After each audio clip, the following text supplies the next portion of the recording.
Welcome to On-Demand Instructions video on Writing Standard 3.5. We will discuss how to provide a conclusion that follows the events of the narrative. We will be covering the core standards in writing. Write narratives to develop real or imagined experiences or events using effective technique, well-chosen details, and well-structured event sequences. Provide a conclusion that follows from and reflects on what is experienced, observed, or resolved over the course of the narrative. This session's goals are to learn how to write a conclusion appropriate to the events of the story.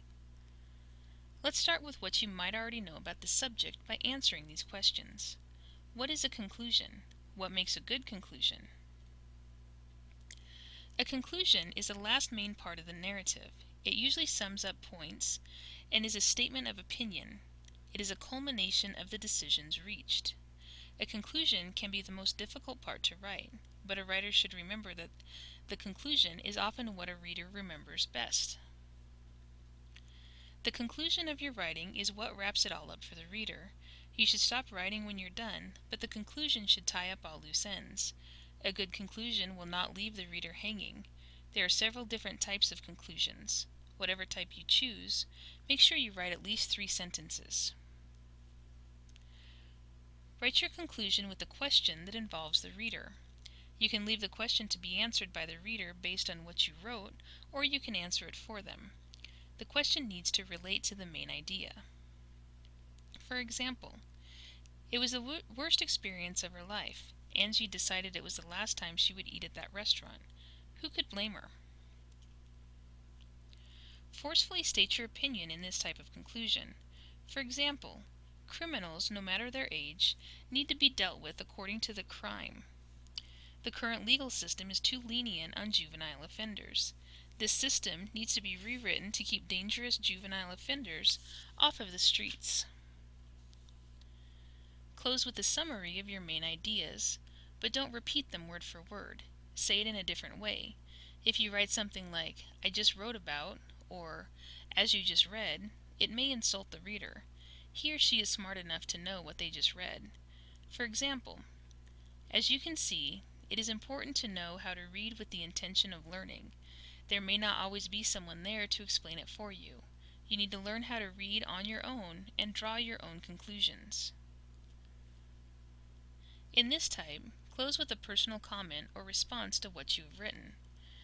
This is not the same as writing an opinion. This is more of a personal conclusion that you have reached because of the experience you wrote about. For example, going to a haunted house with a chicken is something I will never do again.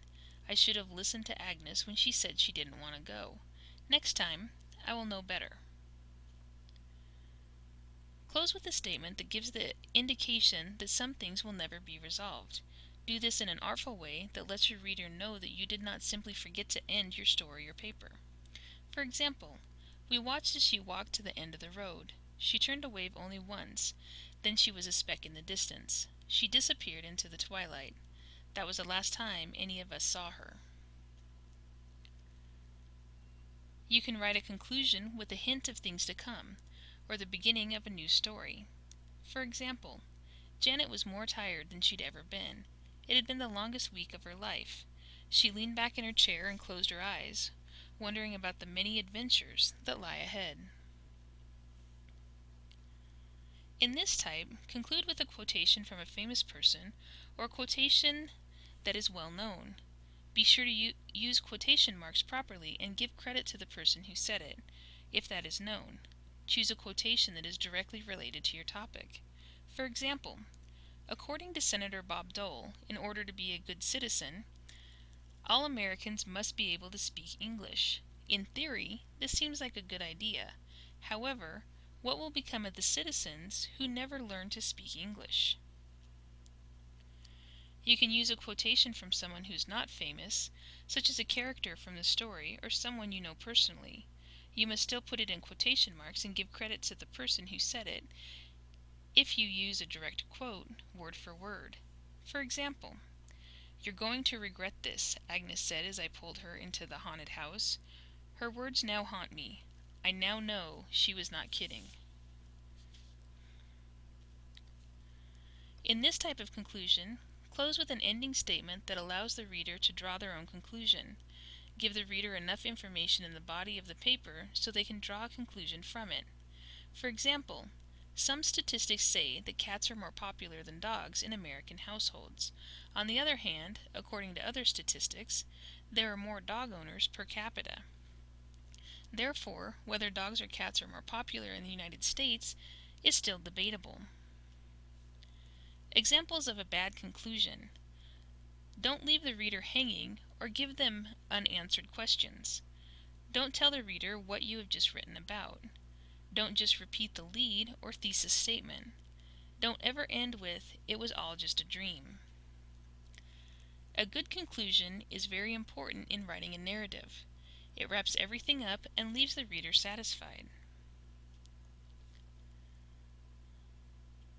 In this example, the conclusion briefly reminds the reader of the thesis statement, and then takes it a step further by asking questions. How can the reader make a difference in their children? How many hours of television does the reader allow their children to watch? These questions leave the reader thinking about the essay long after the essay is read.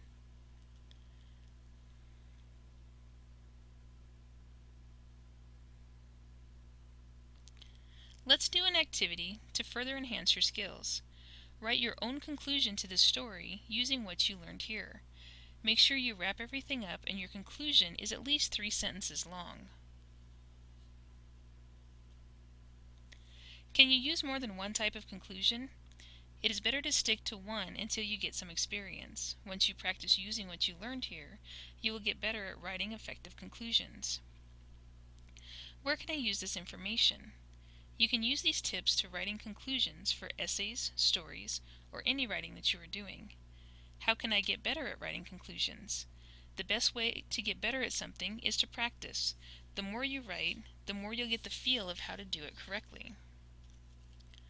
As a student, you're expected to be able to write a fluid conclusion that wraps up your writing. You should be able to bring your story or narrative together and not leave any loose ends.